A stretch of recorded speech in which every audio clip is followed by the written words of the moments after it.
देवोत्थान से अधिक इम्पोर्टेंट है एग्जामिनेशन वाला, वो उठा वो जो वो, जी। तो हम लोग स्पाइन सीधी, 3 बार ओम का उच्चारण, उसके बाद प्रार्थना। ओ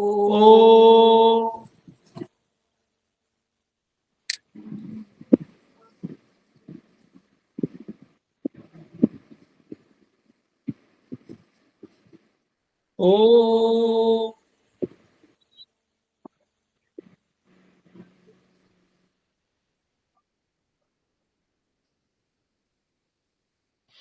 ओ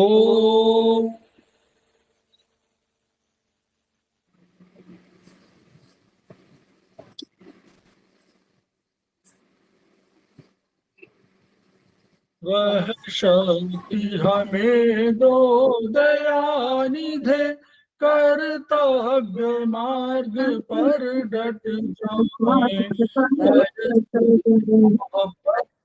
पुकार में हम निज जीवन सफल बना जाएं। वह शक्ति हमें दो दयानिधे, कर्तव्य मार्ग पर डट जाएं। हम दीन दुखी विकलों के सेवक बन संताप हरे, बिछड़े भूले भटके उनको तारे उतर जाए। हमें दो दया दे, कर्तव्य मार्ग डट जाए। चल देश तुम अखंड झूठ अन्याय से निश दिन दूर रहे, जीवन हो शुद्ध सरल अपना, शुच प्रेम सुधारस बरसाए। वह शक्ति हमें दो दयानिधे, कर्तव्य मार्ग पर डट जाए। निज आन मान आज्ञा का प्रभु ध्यान रहे, अभिमान रहे, जिस देव जन्म लिया बलिदान उसी पर हो जाए। वह शक्ति हमें दो दयानिधे, कर्तव्य मार्ग पर डट जाए। पर सेवा पर उपकार में हम निज जीवन सफल बना जाए।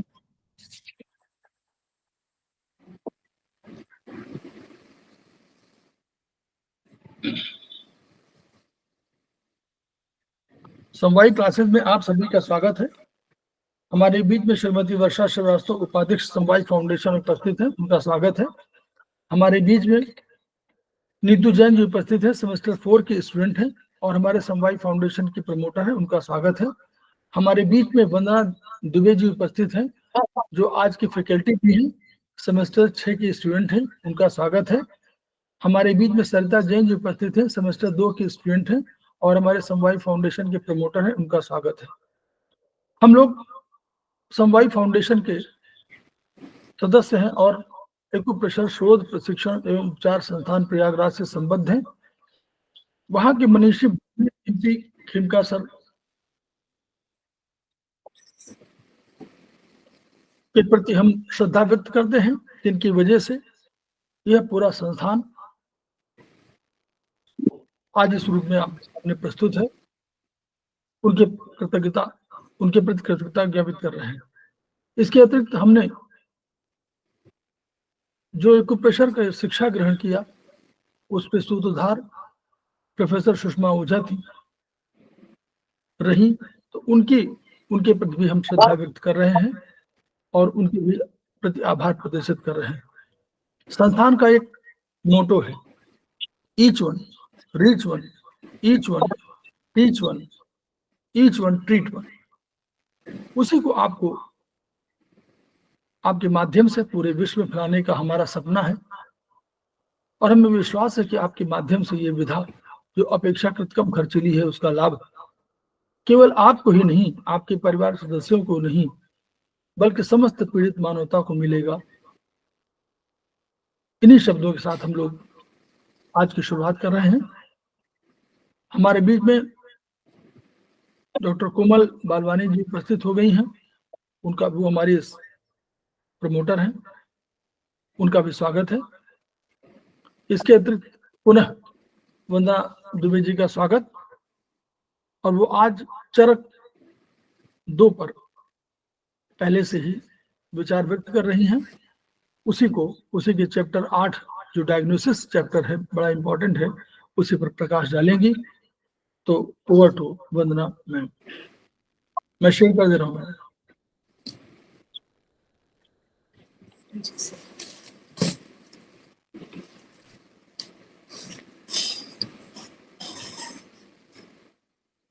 संस्थान के पूर्व अध्यक्ष खेमका सर, वर्तमान अध्यक्ष अग्रवाल सर और मेरे सारी फैकल्टीज, गुरुजन जिन्होंने मुझे पढ़ाया है, उन सभी को नमन करती हूँ। अरविंद सर को नमन करती हूँ, जिनके कारण आज हम यहाँ बोलने की स्थिति में आए, नहीं तो हमारी हिम्मत नहीं पड़ रही थी कि हम कोई क्लास लें। सर ने प्रमोट किया, करो करो, तो हिम्मत करिए। हम लोग डायग्नोसिस पे बात कर रहे थे। चरक 2 हमारा वो है। इसमें हमारे को 8 चैप्टर है, 8वां चैप्टर है, जिसमें डायग्नोसिस पे हमने बात करी अभी तक। तो अभी तक हमने बात करी कि उंगलियों में जो हमारी 10 उंगलियां हैं, 10 एलिमेंट है, उनमें किसमें कौन सा ऑर्गन है, किसमें कौन सा सेंस ऑर्गन है, किसमें कौन से कर्म इंद्रिय है, किसमें कौन से होल्स हैं, बॉडी होल्स हैं। और फिर हमने सीएमई नेम की भी बात करी कि उसमें किस तरह से अलॉट किया गया है उसको, वहां ट्रीटमेंट देने से कौन से ऑर्गन पे उसका फर्क पड़ता है, ये सब हमने देखा है अभी। अब आज हमारा जो टॉपिक है, अभी तक मेरे ख्याल से पिछला ज्यादा रिवाइज करने की जरूरत तो होगी नहीं। हमने देखा था कि स्ट्रक्चर हॉरिजॉन्टल पे, फंक्शनल हम उस पे देते हैं, वर्टिकल पे, स्पाइरल पे हम ऐसी टिश्यू मेरिडियन का ट्रीटमेंट करते हैं जो घूमता है, जिसमें जैसे ब्लड है या कोई और इस तरह की जो टिश्यूज रहती हैं, उसको हम ट्रीट करते हैं। अब उसके बाद में हमने एलबीएम एलएचएम पढ़ा था, जिसको हमने कैमरा थोड़ा सा ऊपर जी करिए सर, मैम, कैमरा ऊपर करिए, आपका चेहरा कम दिख रहा है जी। अब सर ठीक है, और थोड़ा सा और थोड़ा सा नहीं, और थोड़ा सा, हाँ ठीक है, ठीक, अब ठीक है, अब तो दिख रहा है। जी जी जी। इसके बाद में हमने एलबीएम और एलएचएम पढ़ा था।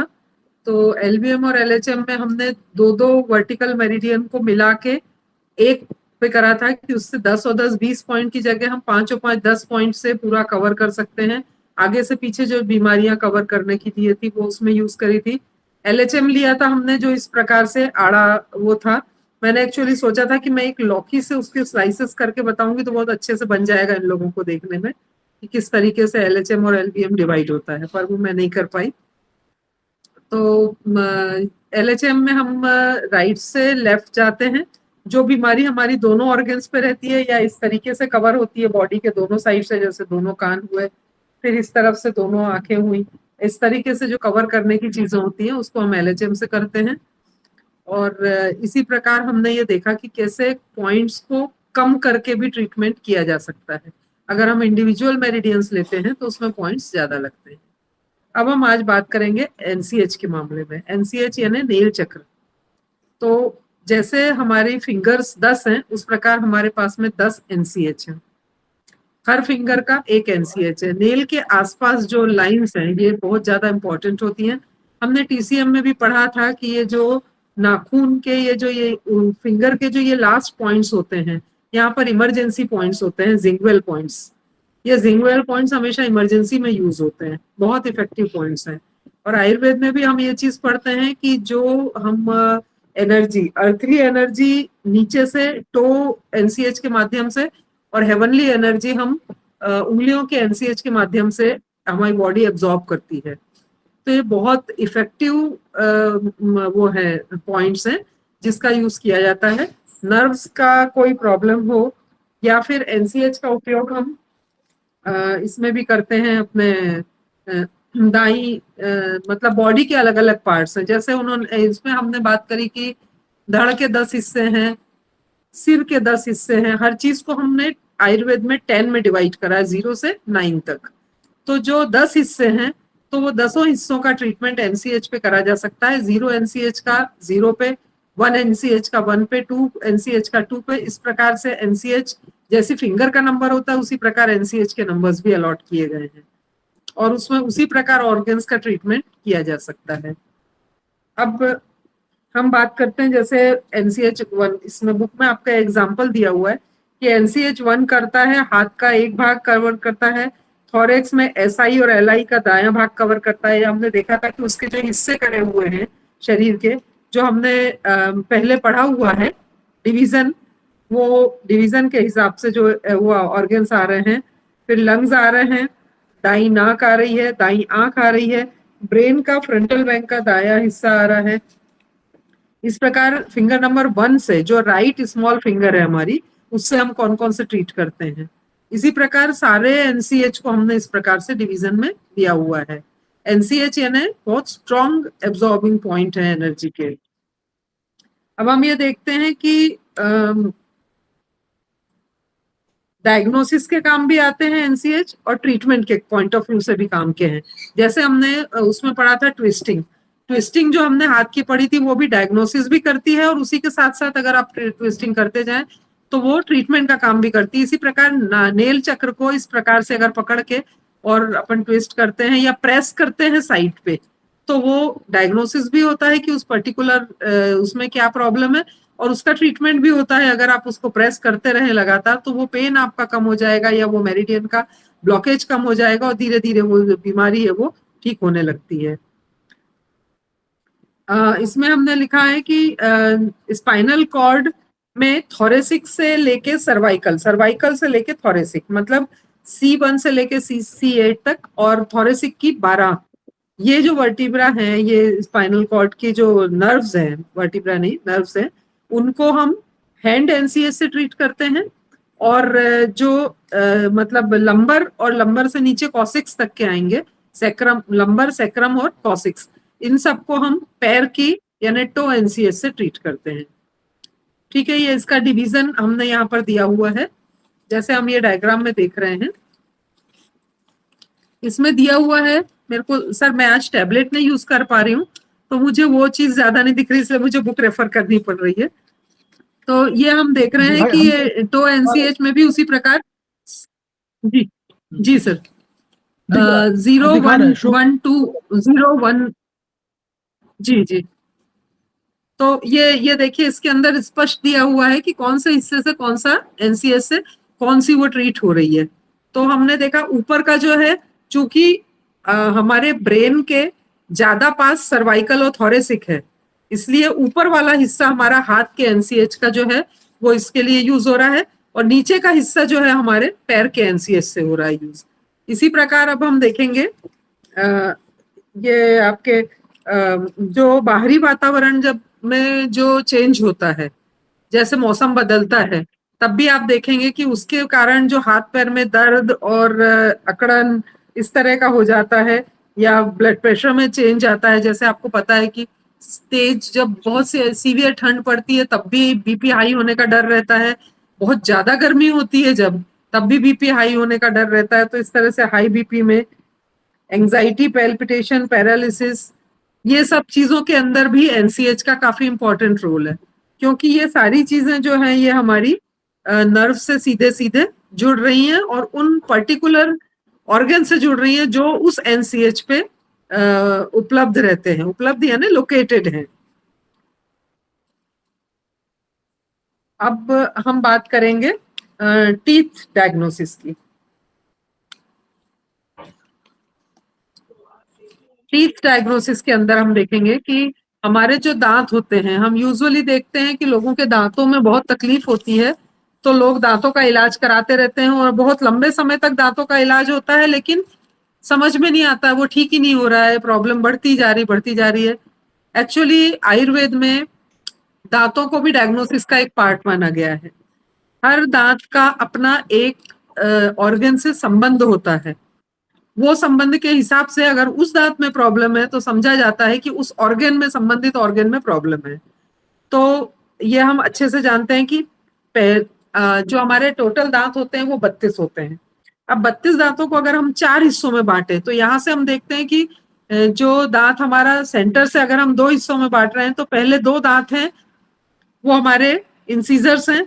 उसके बाद वाला जो एक दांत होता है जो तिकोन, जो ऐसा पॉइंटेड होता है, जो जानवरों में काफी पॉइंटेड माना जाता है, जानवर मतलब मांसाहारी जानवरों में वो काफी तीखा होता है, तो वो फाड़ने वगैरह के काम आता है, उसको कैनाइन बोलते हैं।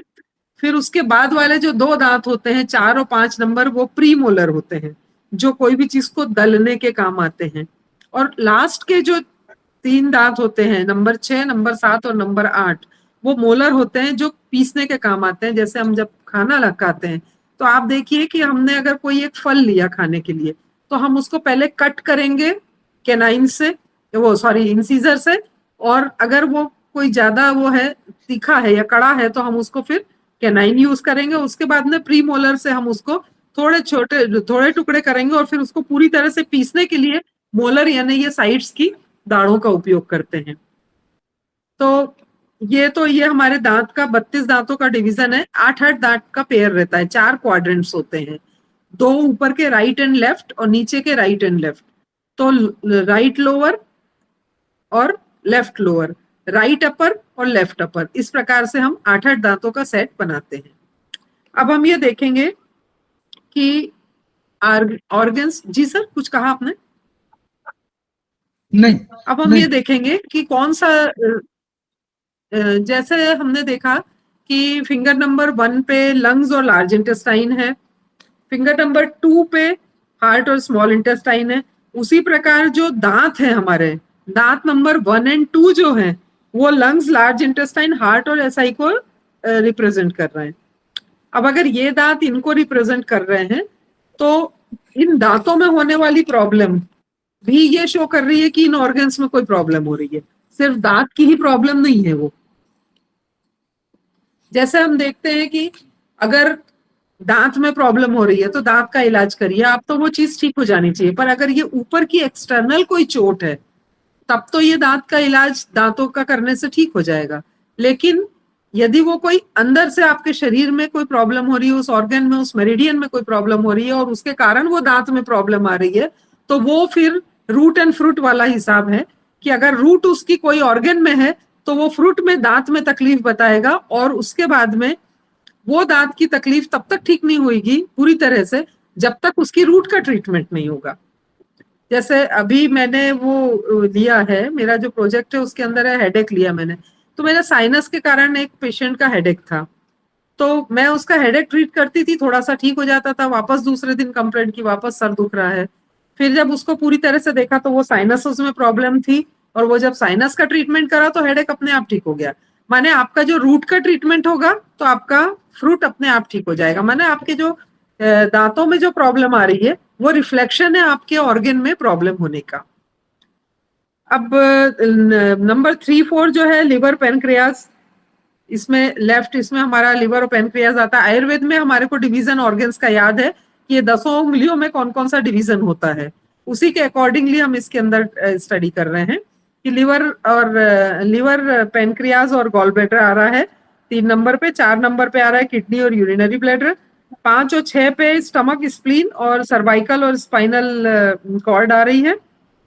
और 7 और 8 पे सेरिब्रम और सेरिबेलम के, सेरिबेलम 7 पे है और 8 पे फिर सेरिब्रम के पार्ट्स है। इस तरह से इन नंबर के जो दांतों में समस्या है तो वो वाली समस्या इन ऑर्गन्स की प्रॉब्लम रिप्रेजेंट कर रही है, चाहे वो राइट अपर हो, चाहे वो लेफ्ट अपर हो, चाहे वो राइट लोअर हो, चाहे वो लेफ्ट लोअर हो।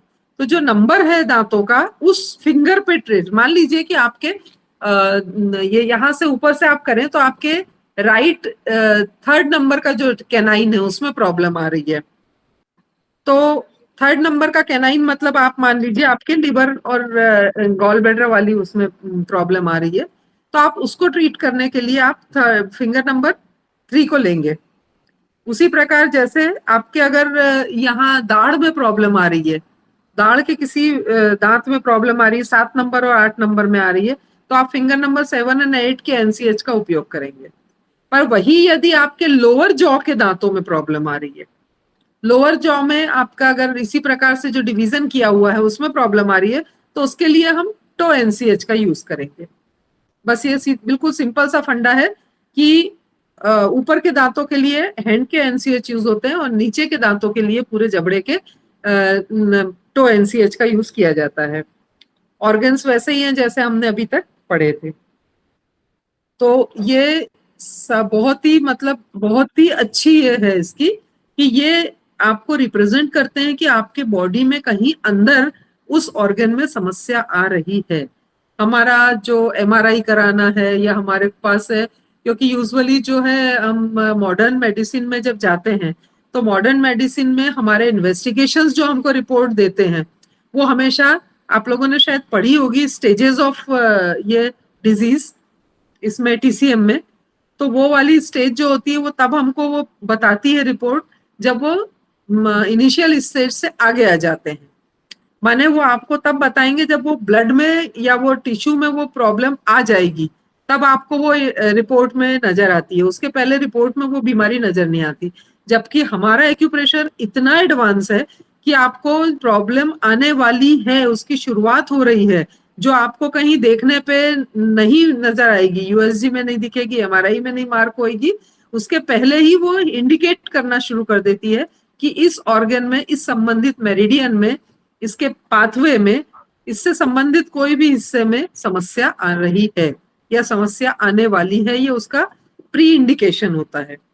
तो उसी प्रकार दांतों का, यानी ये हमारी कल्पना के बाहर की चीज थी कि दांतों में इस तरीके से रिप्रेजेंटेशन होगा कि हमको पता है कि हमारी मतलब बीच के दांतों में दर्द हो रहा है और काला पड़ रहा है।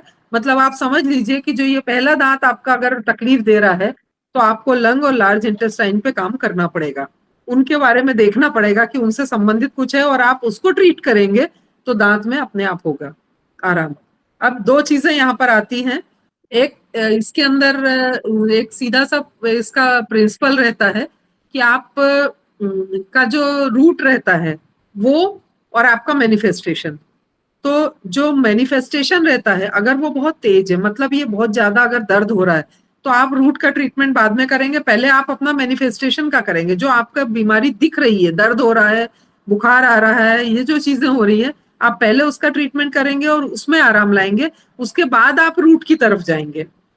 क्योंकि अगर आप सीधे रूट पे ट्रीटमेंट करेंगे तो जब तक रूट से वो ऊपर तक आएगा तब तक वो पेशेंट में इतना पेशेंस नहीं रहता है। तो अगर दांत में आपके कोई प्रॉब्लम आ रही है तो आप उस संबंधित दांत पे आप ट्रीटमेंट दीजिए, उसका पेन का या उसका जो भी प्रॉब्लम आ रही है उसका इलाज करिए, और उसमें थोड़ा भी आराम हो जाने के बाद में फिर आप उस ऑर्गन का ट्रीटमेंट करिए जिसको वो दांत रिप्रेजेंट कर रहा है। तो ये डायग्नोसिस और ट्रीटमेंट उसकी टीथ की बात हो गई। अब हम करेंगे इसकी आई डायग्नोसिस की बात।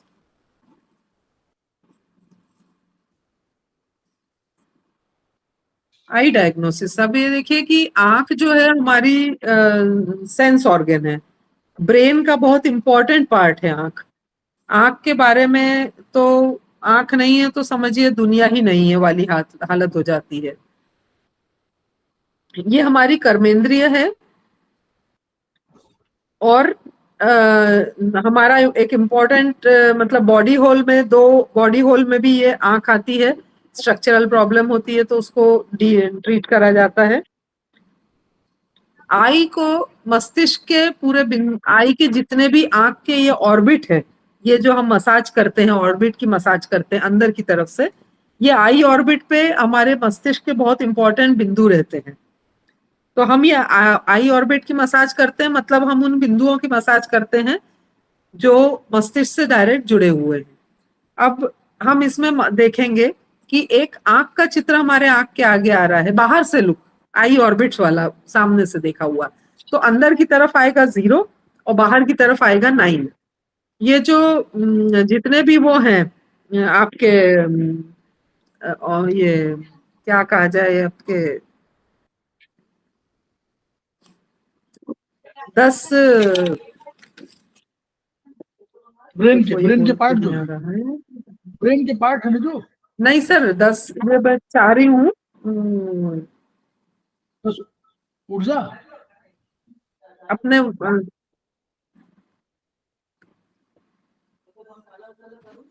अब मैं स्लिप कर रही हूँ, बताऊंगी अभी।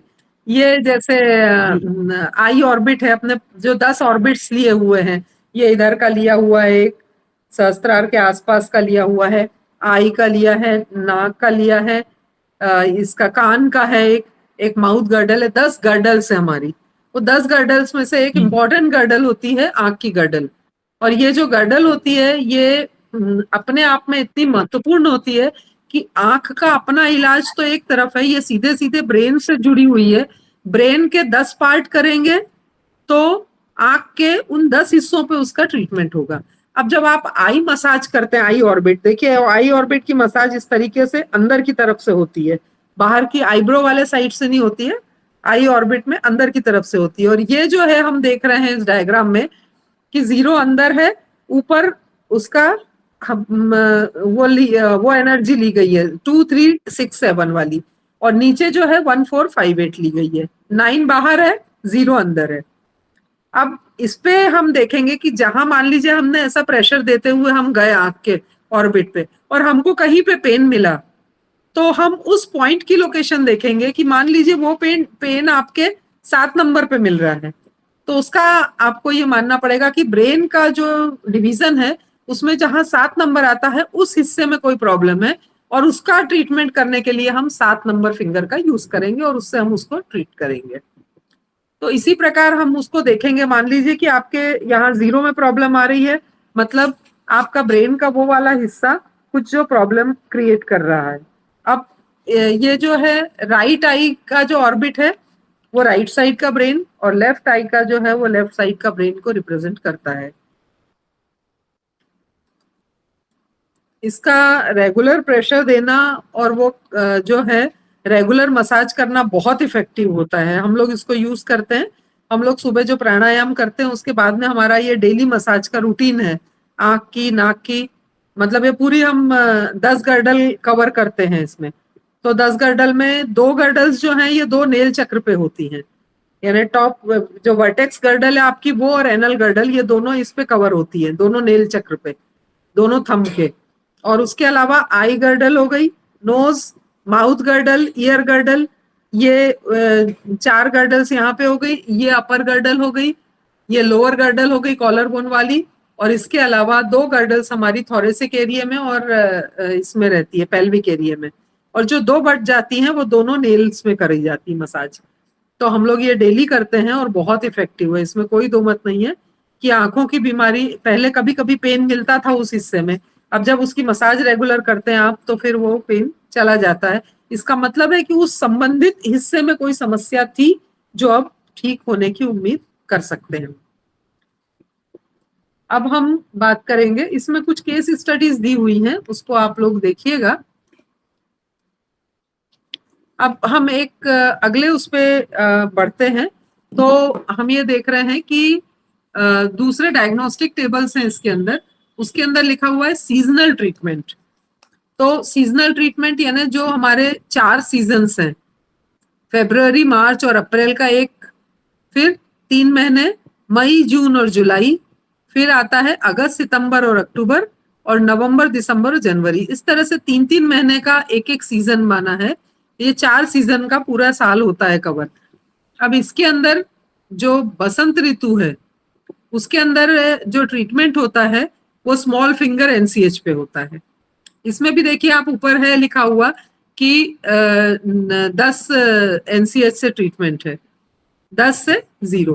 तो ये जो एनसीएच का ट्रीटमेंट है इस पे भी अगर सीजन से संबंधित कोई बीमारी हो रही है किसी को, हमको समझ में आ रहा है कि जब सीजन चेंज होता है तभी ये व्यक्ति को ज्यादा प्रॉब्लम होती है, चाहे वो किसी भी टाइप की हो, लूज मोशन वाली प्रॉब्लम हो, क्योंकि विंटर में भी लूज मोशंस होते हैं, अपन टीसीएम में भी पढ़ते हैं, आयुर्वेद में भी पढ़ते हैं, या सर्दी जुकाम बुखार खांसी हो तो इसका भी ट्रीटमेंट हम इस पे एनसीएच पे करते हैं। अब यहाँ पर हम देख रहे हैं कि फरवरी, मार्च और अप्रैल वसंत ऋतु है, इसको हम स्मॉल फिंगर के एनसीएच पे करते हैं, दोनों स्मॉल फिंगर के एनसीएच पे ट्रीटमेंट दिया जाता है इसका। फिर मई जून जुलाई का इंडेक्स फिंगर पे दिया जाता है, इंडेक्स फिंगर के एनसीएच पे माने। उसके बाद में हम ले लें अगस्त सितंबर और अक्टूबर, इसमें हम रिंग फिंगर के एनसीएच को ट्रीट करते हैं। और नवंबर दिसंबर और जनवरी यानी ठंड में आने वाली जो प्रॉब्लम्स होती हैं उसको हम विंटर में लेने वाली को मिडिल फिंगर पे के एनसीएच पे ट्रीट करते हैं, दोनों मिडिल फिंगर के एनसीएच पे। ये एनसीएच का ट्रीटमेंट बहुत इफेक्टिव होता है। अब जैसे ही इसमें बुक में आप देखिएगा एक वो लिखा है कि एनसीएच पे उपचार में मौसम परिवर्तन के आधार पर फरवरी माह में उपचार NCH2, इसमें NCH2 को सीडेट करा है इन्होंने और NCH1 पे इन्होंने वो करा है, टोन करा है, व्हाइट ब्योल मैग्नेट लगाया है, NCH का यहाँ पर करवाया हुआ है। ये मेरे ख्याल से भारद्वाज में भी है काफी डिटेल में। तो ये इसको आप देखिएगा, इसके अंदर ये लिखा हुआ नहीं है स्मॉल फिंगर और ये जो लिखा है ये, इसको आप लोग नोट कर लीजिएगा क्योंकि ये किसी बुक से ही देख के मैंने लिखा, शायद भारद्वाज से है या किसी और से है, मुझे ध्यान नहीं है। पर ये मौसम का ट्रीटमेंट में ये फिंगर्स को आप ये एनसीएच को नोट कर लीजिएगा। तो हमने देखा कि एनसीएच वेदर चेंज में भी अच्छा इफेक्टिव वो देता है। अब हम नेक्स्ट टेबल पे आ जाएं, टेबल नंबर 28। आपको ये चीज मालूम है कि प्रेगनेंसी में हम कोई भी एक्यूप्रेशन का ट्रीटमेंट सडनली देते नहीं है।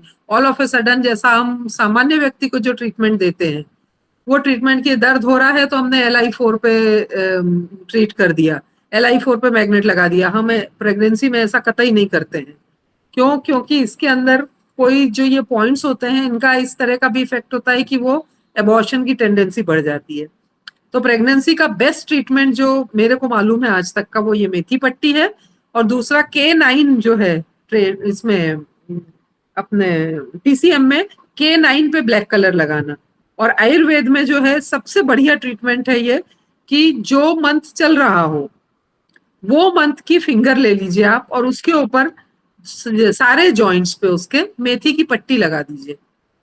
तो वो मेथी पट्टी रेगुलर यूज करेंगे तो ये मेरा टेस्टेड पॉइंट है कि मतलब ये थर्ड या सेकंड थर्ड मंथ कुछ चल रहा होगा तो उनको वो फिंगर पे ये मेथी पट्टी लगाई थी और कहा था हल्का हल्का प्रेशर देना दिन में। तो वो प्रेशर देने से, मसाज करने से या मेथी पट्टी लगा के दर्द दबाने से, इन सभी से ये अच्छा हुआ कि जो हाइपर एसिडिटी वाली प्रॉब्लम होती प्रेगनेंसी में उसमें बहुत राहत मिली। जो सामान्य ऐसी वीकनेस टाइप लग रही थी प्रेगनेंसी में उसमें भी बहुत राहत मिली थी। तो ये टेबल हमारे सामने दिया है, उसको हम देख लें। ये लिखा हुआ है all applications manifested in mother during pregnancy period, applications होगा वो। अब ड्यूरेशन है, जैसे 0 मंथ है तो उसमें थंब लिया गया है, मतलब राइट थंब लिया है। इसके जो दोनों जॉइंट्स हैं ये दोनों जॉइंट्स पे मेथी पट्टी को वो करते हैं, या हल्का दबाव या ट्विस्ट, ये सारे जॉइंट्स का ट्रीटमेंट है कुल मिला के ये है। चाहे आप मेथी पट्टी लगाएं, चाहे आप मसाज दें, चाहे आप प्रेशर दें, हल्का हल्का इस तरीके से प्रेशर दे के भी इसका ट्रीटमेंट हो सकता है, और चाहे तो मेथी पट्टी लगा के भी। अब इसमें 0 मंथ है तो तम का लिया गया है, जैसे सर ने पिछली बार भी बताया था हमको कि ओरिजिन है तम। अच्छा, मैं ये चीज बोलना भूल गई थी, सॉरी, कि जो हम दांतों का ट्रीटमेंट करते हैं तो दांत के ट्रीटमेंट में मैंने आपको बताया था, ये 4 फिंगर्स का बता दिया था शायद, है ना, 1 2 3 4 5 6 7 8, लेकिन मैंने आपको अंगूठे का नहीं बताया था। अंगूठा चूंकि एज बॉडी माना जाता है, पूरी बॉडी माना जाता है, तो 1 से लेके 8 तक का ट्रीटमेंट आप अंगूठे पे भी कर सकते हैं। अगर आपको कोई और ट्रीटमेंट चल रहा है और आप बाकी फिंगर्स को कवर नहीं कर पा रहे हैं तो अंगूठे को कर सकते हैं। लेकिन ये है कि आप पूरी बॉडी का ट्रीटमेंट करते हैं, थोड़ा स्लो असर होता है, और स्पेसिफिक जब आप ट्रीटमेंट करते हैं, सामान्य और विशेष वाली बात आती है इसमें, तो सामान्य ट्रीटमेंट जो है आप अंगूठे पे कर सकते हैं, और विशेष करते हैं हम तब जब हमको कंसर्निंग फिंगर पता लग जाती है, इसलिए हम उस कंसर्निंग फिंगर को कवर करते हैं। ये मैं उस समय बोलना भूल गई थी, सॉरी, इसलिए मैंने इसको अभी ऐड करा। अब तम के बाद में ये तम यहाँ पर बॉडी है तो 0 मंथ में हो गया। फिर फर्स्ट मंथ में है आकाश वाली उंगली पे, राइट स्मॉल फिंगर पे कवर करते हैं तीनों जॉइंट, ट्विस्ट, मसाज या प्रेशर। फिर सेकेंड मंथ चालू हो जाता है तो वायु वाली उंगली पे, यानी left small finger. Third month आ गया तो उसमें अग्नि वाली उंगली, लेफ्ट इंडेक्स फिंगर। और फोर्थ मंथ में लेते हैं हम जल वाली फिंगर, राइट इंडेक्स फिंगर।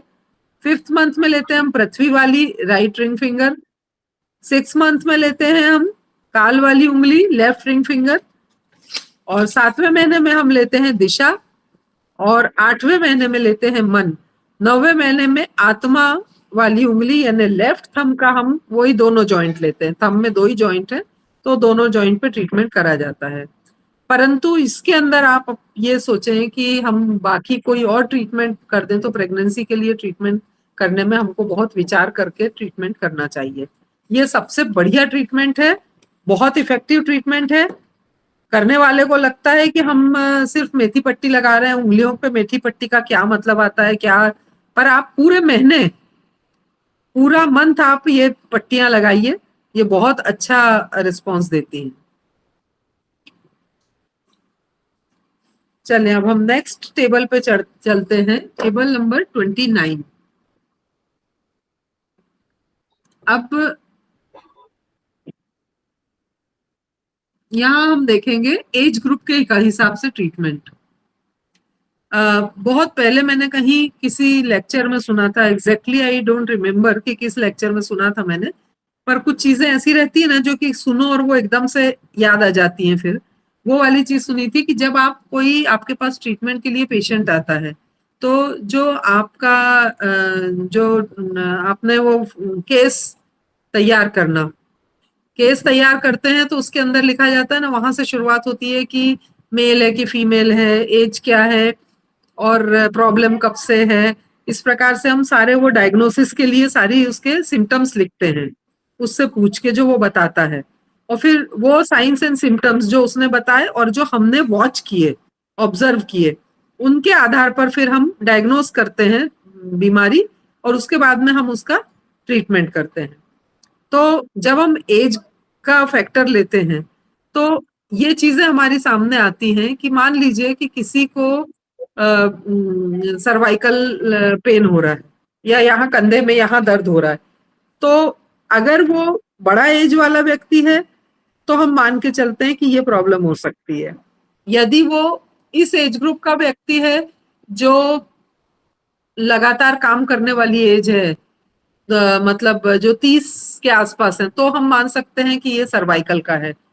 जो स्टूडेंट्स आते हैं जो लगातार बैठ के पढ़ते हैं उनको यहाँ प्रॉब्लम होती तो मान सकते हैं, लेकिन अगर आपके पास एक छोटा सा बच्चा है कि मेरे को यहाँ दर्द हो रहा है तो आप सर्वाइकल पे सीधे नहीं जाएंगे।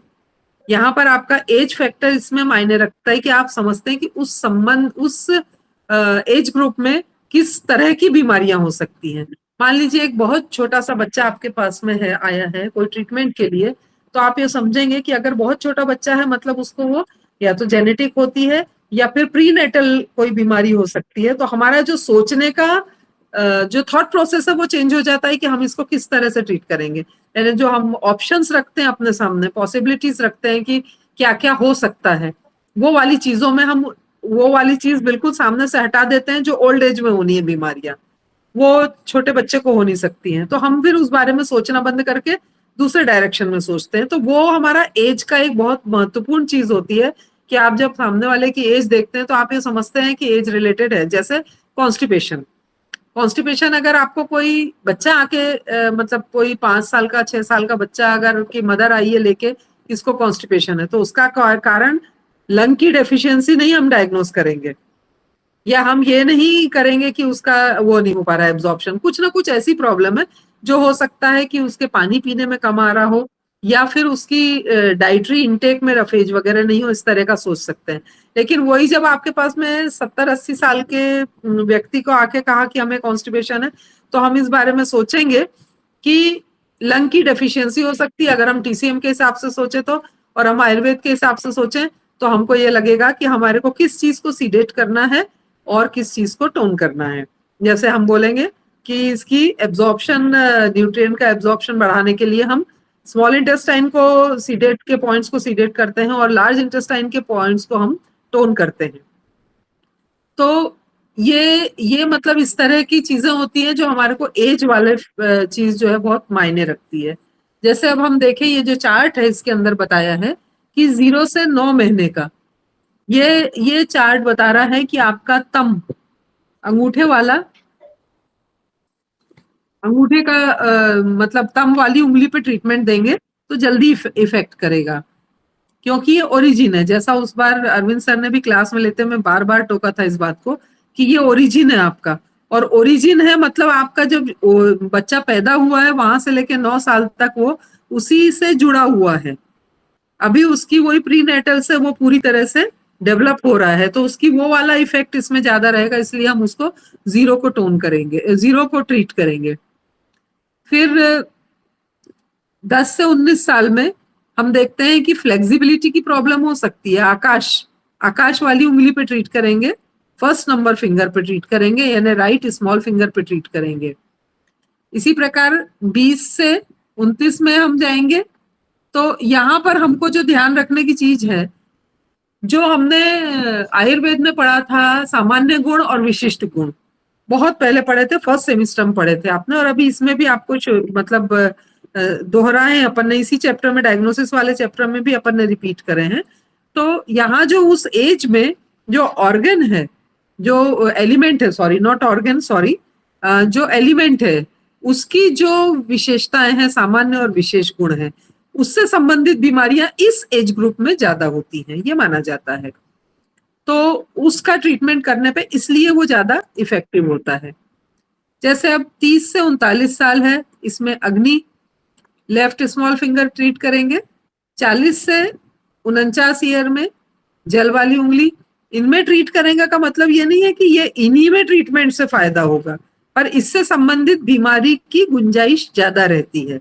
उंगली में ट्रीट करना तो आपको जो बीमारी जिससे संबंधित मिलेगी वो आप करेंगे, पर वो वाली चीज ज्यादा है जो इसमें मतलब इसके ऑर्गन्स जो होते हैं उस एलिमेंट पे, वो उनका असर इस एज ग्रुप में ज्यादा रहता है, इस प्रकार बताया गया है।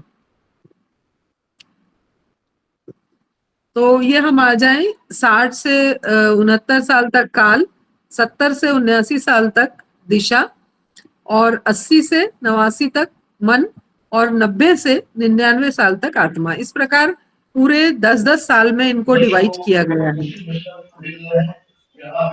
मैडम, यदि कोई लेडीज है जिनका 70 और 79 के बीच में एज है, 77, उनके स्टमक में बहुत पेन है, सोनोग्राफी नॉर्मल है, सब नॉर्मल है, तो फिर उनको क्या ट्रीटमेंट देना चाहिए?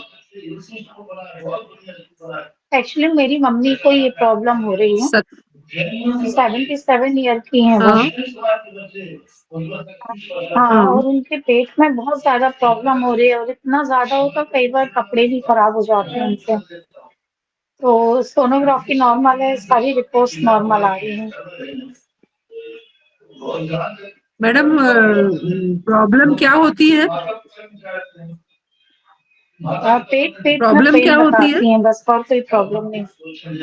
पेट दर्द हो रहा, पेट पेट दर्द हो में रहा पेन, तो गैसेस वगैरह हो सकती हैं। हाँ, क्यों? डॉक्टर ने भी क्योंकि गैसेस ही इस बोला है, समय पर उनको आपकी जो बिल्कुल हाँ, तो ये गैसेस वगैरह हो सकती है, तो जी, वैसे हाँ, हमको उनकी जो कहते हैं ना कि हेलो जी, जठराग्नि जो है कमजोर हो जाती है उस एज में, जठराग्नि कम हो जाती है, तो उनका वो डाइजेशन प्रॉपर नहीं हो पाता है, दांत कमजोर हो जाते हैं, तो प्रॉपर चिविंग नहीं होती है, तो वो कम हो जाने के कारण खाना डाइजेस्ट प्रॉपर नहीं हो पाता है, इसलिए गैसेस ज्यादा होती हैं और एब्जॉर्प्शन भी कम हो जाता है, क्योंकि जो हमारी जितनी भी मसल्स होती हैं वो सारी की सारी थोड़ी सी लूज पड़ने लगती हैं 60 प्लस में, 60 और रादर 50 प्लस में हो जाता है, तो वो हो सकता है। दूसरा, उनका पानी पीने का क्या है, कब पीती हैं वो पानी और कितना पीती हैं? नहीं, पानी तो वो बहुत कम पीती है, दिन में 3 गिलास भी पानी नहीं दे रही है।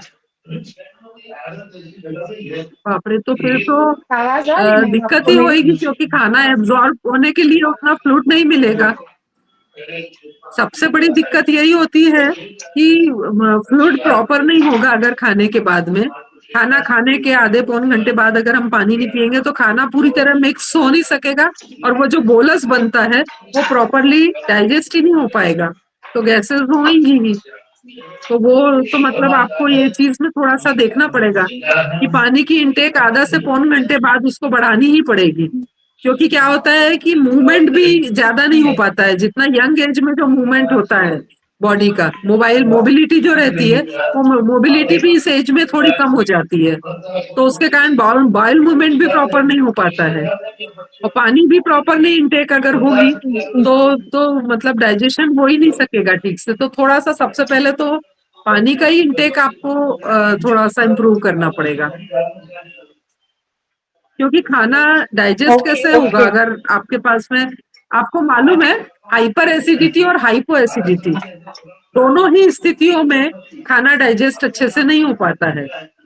और हाइपर एसिडिटी में तो खैर वो इतना ज्यादा एसिड रिफ्लेक्स भी आने लगता है कई बार, अगर आपने खाना प्रॉपर खाया नहीं या उतना पानी नहीं मिला तो वो जो है ना अपने डिओडनम और इसकी वॉल्व को ही डाइजेस्ट करने लगती है, अगर खाली पेट बहुत ज्यादा रही तो इस तरह दोनों ही स्थितियों में गैसेस हो सकती है।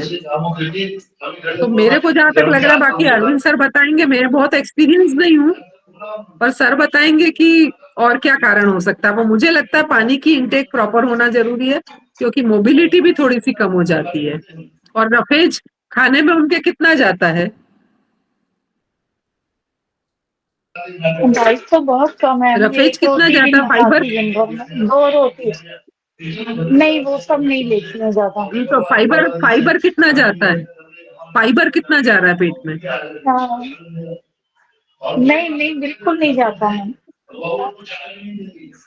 नहीं तो फाइबर की बहुत इंटेक कम बढ़ा दीजिए फाइबर आप। लेती, एप्पल सैलेड वगैरह वगैरह। जैसे है, पपीता है। अच्छा, फ्रूट्स बढ़ा दें। Hello, okay ma'am. नहीं, जो हाँ रफेज वाला हाँ, बता रहे हैं एप्पल दे दीजिए, पपाया।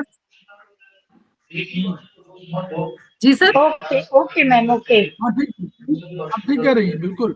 रफेज बढ़ाइए, रफेज बढ़ाइए, पानी बढ़ाइए, और उसके बाद भी नहीं होगा तो आप दूसरा ट्रीटमेंट, वो जो आयुर्वेदिक में है, वो थर्ड एक्चुअली स्पाइरल, में यदि वो पानी पानी पीती है तो यूरिन उनको इतनी ज्यादा होती है कि वो बाहर ही पास आउट हो जाती, बाथरूम तक नहीं जा पाती, तो इस चक्कर में वो पानी बहुत कम ले रही है।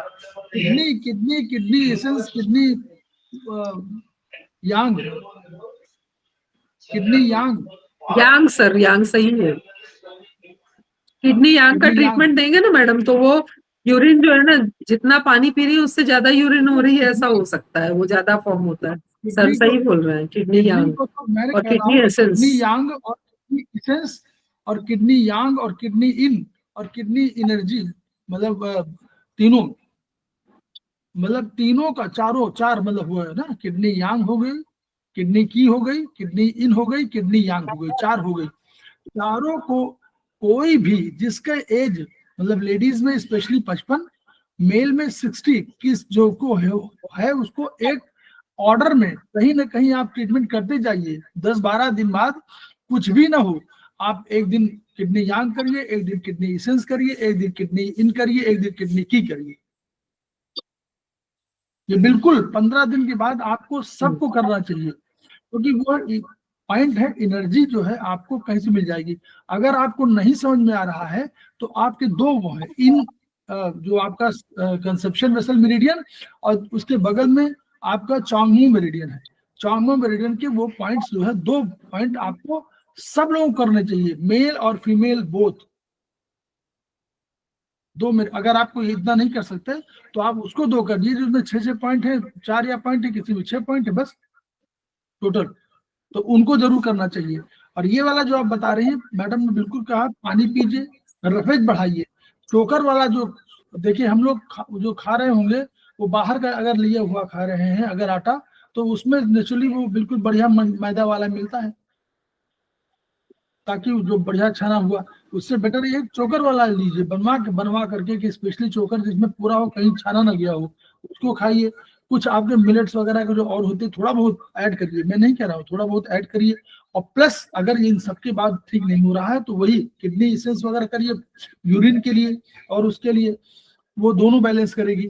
और प्लस फिर अगर नहीं हो पा रहा तो अब इसमें है स्टमक मेरिडियन में, एलआई मेरिडियन में, एसआई मेरिडियन में, इसमें थर्ड स्पाइरल में अग्नि बढ़ाने के लिए थर्ड स्पाइरल में 4 5 सीडेट 3 6 0 2 9 सीडेट।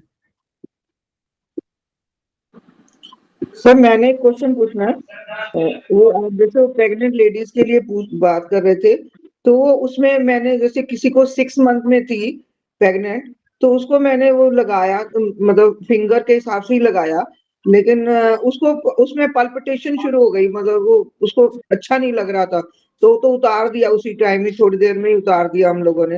लेकिन अब उसको 7th मंथ है, तो क्या उसको फिर दोबारा लगा के कर सकते हैं ट्राई?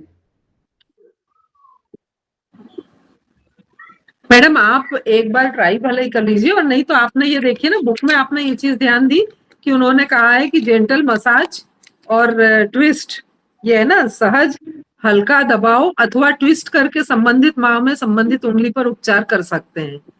मेथी पट्टी ही जरूरी नहीं है, उन्होंने कहा है कि उंगली पे तीनों जोड़ों पर मेथी पट्टी लगाकर भी उपचार किया जाता है। जरूरी नहीं है कि सिर्फ मेथी पट्टी ही हो। अगर उनको उससे प्रॉब्लम हो रही है तो आप उनको बोलिए कि धीरे धीरे इस पे ऐसा मसाज करते रहें, प्रेशर देते रहें, हल्का हल्का प्रेशर दें, हल्का हल्का मसाज करते रहें, है ना। और एक बार आप लगा के देख लीजिए, अगर उसके बाद भी पैल्पिटेशन बढ़ता है तो मेथी पट्टी मत यूज करिए, दूसरे अपने पास हैं। उसके अलावा मेरे ख्याल से अपन फिंगर रिंग यूज कर सकते हैं थोड़ी बहुत। हाँ अच्छा, मैं उसको ना एक्चुअली क्या है कि मैंने सोचा था कि उसको बैकएक वगैरह, या मतलब जैसे थकान बड़ी जल्दी हो जाती है, तो मैंने सोचा कि उसकी वो मैं मेथी पट्टी लगा देती हूँ। मैंने पूछा भी था किसी से, तो मैडम ने हमें बताया था कि क्या नाम है, फिंगर वही सेम फिंगर मंथ वाली फिंगर लगानी है, तो उसी को तभी उसको प्रॉब्लम हो गई। तो मैंने कहा उतार दो इसको, देर नहीं लगाना, उसको रखना नहीं है ज्यादा देर, तो निकाल दो उसको। तो फिर उसके बाद नहीं लगाया, बस यही। फिर मैंने अब मैंने आप सुन रही थी तो मैंने सोचा कि बात कर लूं, पूछ लूं कि दोबारा ट्राई किया जा सकता है अगर मतलब करिए ट्राई, करिए करिए ट्राई करिए दोनों एक बार तीनों ट्राई करिए आप। आपने कितनी देर बाद उनको पैल्पिटेशन हुआ था? कितनी देर बाद पैल्पिटेशन शुरू हुआ था मैडम? 5 to 10 मिनट्स के बीच में ही हो गया था। 5-7 मिनट बाद।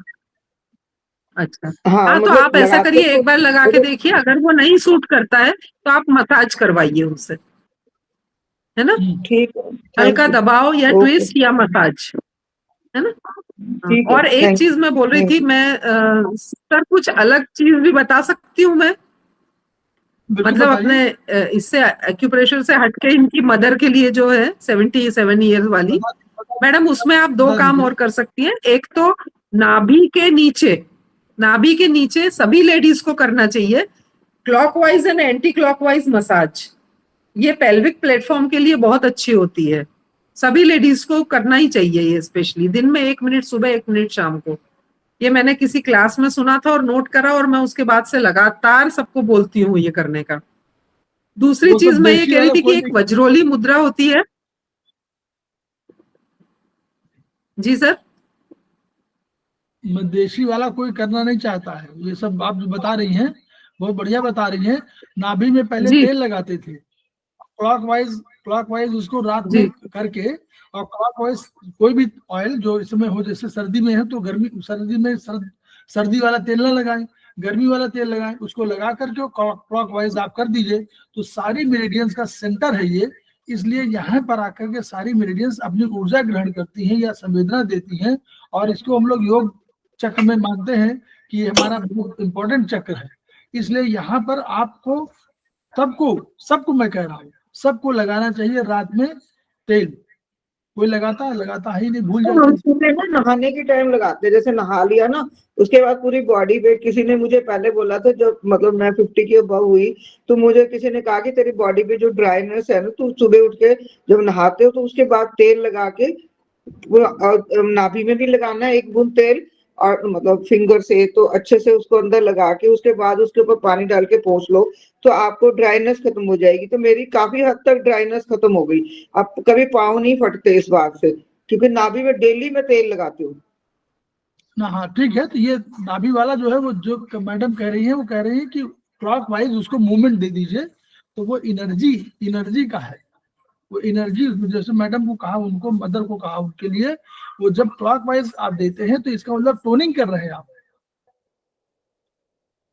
ठीक है, चलिए जी मैडम आगे।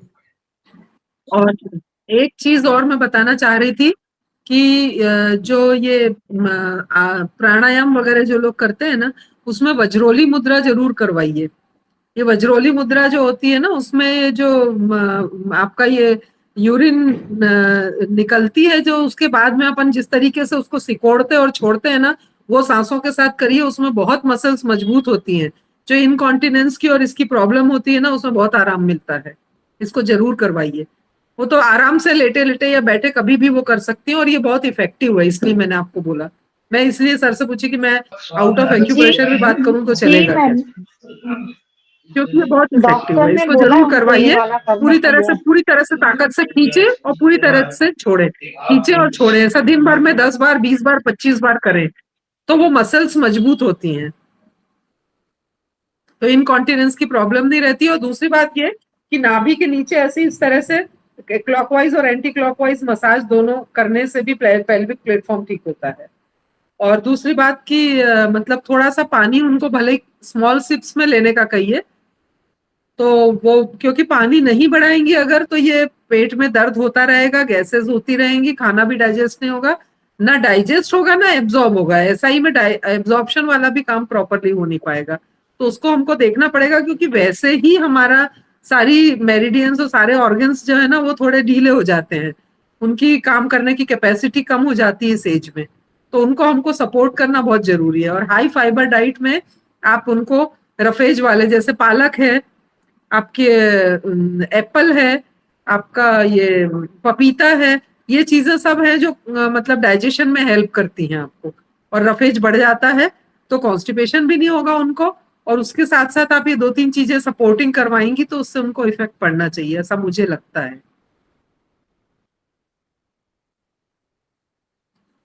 ठीक है ओके, सर, थैंक यू हो मैम। गया सर। मैं ये लास्ट वाला टेबल नहीं बता पाऊंगी जी आपको। जी, आपको हाँ, अगर बिल्कुल। मतलब अच्छा लगे इससे, तो ये फीडबैक जरूर दीजिएगा, तो मुझे बहुत खुशी होगी।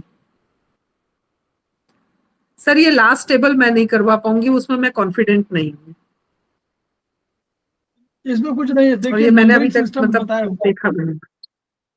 ये नंबरिंग सिस्टम है, जी आप लोग इसको केवल जान लीजिए कि स्टेज 0, 1, 2 हमारी 10 एनर्जी है, तो अगर 0 से हम लोग शुरू करेंगे तो 9 तक रहेगी, अगले जो स्टेज होगी वो 10 से लेकर के 19 तक रहेगी, उसके बाद ये स्टेज 20 से रहेगी। अब इसका यूज हम लोग करेंगे, जैसे दिन हम अगर मान लीजिए हम लोग कहते हैं, ये उसमें है काल पर उपचार है, जब कभी अगर मान लीजिए कोई आपके पास कोई आए, कोई पेशेंट आए और कहे कि हमको शनिवार को ये बीमारी हो जाती है, शनिवार को कोई प्रॉब्लम हो जाती है, ठीक, तो आप शनिवार में कौन सा दिन होगा, संडे से शुरू करेंगे हम लोग, वो आगे वो भी चार्ट बना हुआ है, संडे से हम लोग शुरू करेंगे, तो संडे से जोड़िए, 7 संडे 0, संडे 0 सातवां हुआ, कौन सा हुआ, छठवां हुआ। संडे अगर 0 हुआ तो शनिवार को कौन सा दिन है,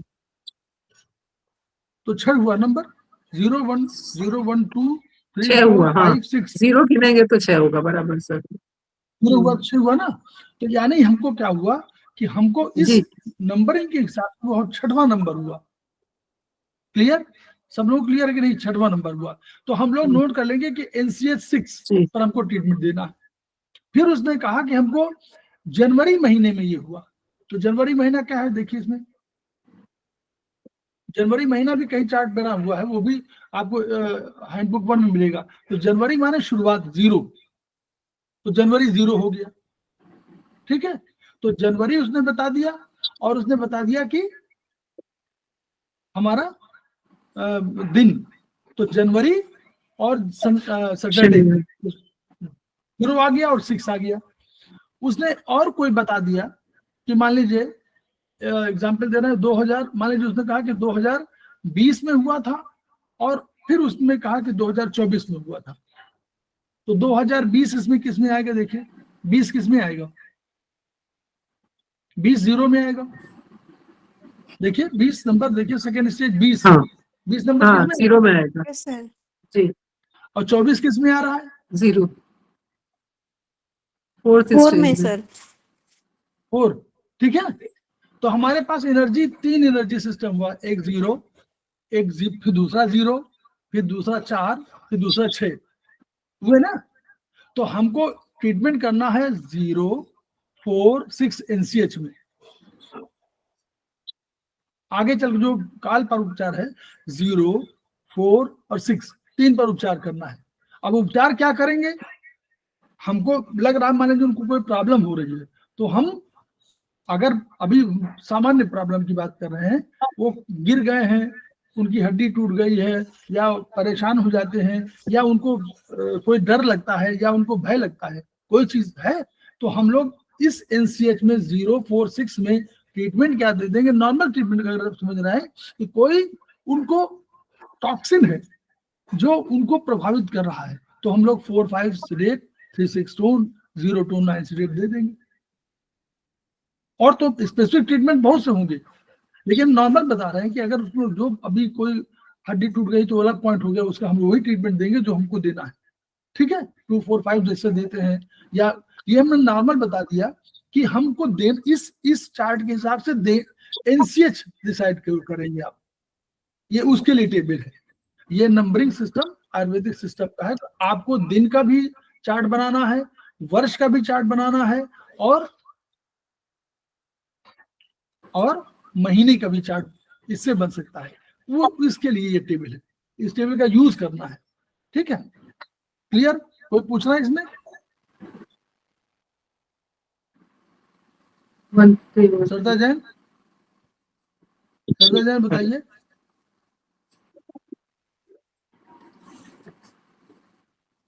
तो ठीक है मैडम, ये वाला ये चार्ट का हो गया यहाँ तक। जी सर, बहुत बढ़िया, ये कंप्लीट हो गया सर, मेरा रोल कंप्लीट। बहुत बढ़िया, बहुत बढ़िया। आपने और बहुत डिटेल में सुनने वालों का भी बहुत बढ़िया धन्यवाद पढ़ाया। झेलने के लिए, और सर का बहुत बहुत धन्यवाद कि पहली बार मैं माइक पे आके बोलने की हिम्मत कर पाई। नहीं नहीं, आप क्या बहुत बढ़िया बताती हैं, बहुत बढ़िया पढ़ा रही हैं। बहुत अच्छा बताया मैम आपने, थैंक यू। हाँ, thank you ma'am, thank you ma'am, बहुत अच्छा पढ़ाया। बहुत बढ़िया आपने बताया है इसको।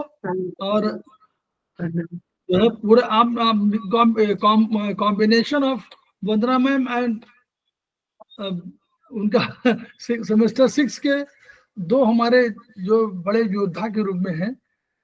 हम योद्धा इसलिए कह रहे हैं कि आप लोगों ने जो है लेट डाउन नहीं किया। हमने कहा कि सेमेस्टर 6 वाले भी कुछ करें, तो दहारे मैडम ने और दुबे मैडम ने जो है इसको लिया चैलेंज के रूप में कि हम लोग जो है कम से कम इसको बताएंगे। और ये अच्छा लगा कि सेमेस्टर 6 में भी सारे लोग 5 भी पढ़ा रहे हैं, 4 भी पढ़ा रहे हैं, तो थोड़ा सा लगा भाई सीनियर लोग पढ़ाएंगे, सीनियर लोग जो जान रहे हैं।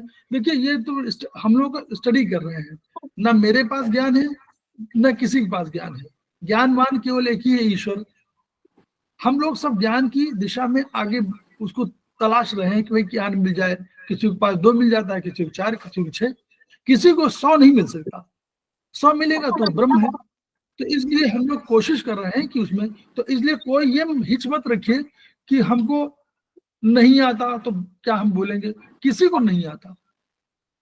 और इसका एग्जाम्पल हम बहुत पहले देते थे कि जो है ब्रजानंद जी के पास जब गए दयानंद सरस्वती, तो उन्होंने अकल खटराई, तो उन्होंने ब्रजानंद जी पूछा अंदर से कि कौन आया है, तो उन्होंने दयानंद जी ने कहा कि यही तो मैं जानने आया हूं कि मैं कौन हूं। तो उन्होंने कहा ये मेरा शिष्य है। तो यही जानना है कि हमको ज्ञान कितना है, कि किसी को ज्ञान नहीं है, सबको ज्ञान की दिशा में आगे बढ़ रहे हैं। इसलिए किसी भी सरता जैन को, प्रभुजीत कौर, कोई भी जो सेमेस्टर 2 के हैं, तिवारी जी, बबली सिंह, कोई भी जो लोग बैठे हुए हैं सामने, इन सबको किसी को हित नहीं होनी चाहिए कि अल्टीमेटली हम क्या पढ़ा रहे हैं, हम क्या पढ़ा रहे हैं, हम जान रहे हैं। हम ये विधा किसी को नहीं मालूम थी।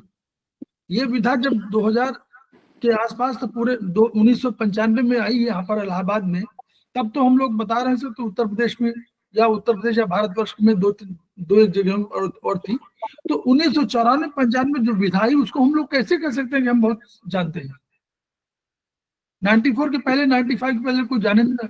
और 95 भी क्या, 95 में रिफ्लेक्सोलॉजी शुरू हुई थी, वो केवल 38 पॉइंट पे थी।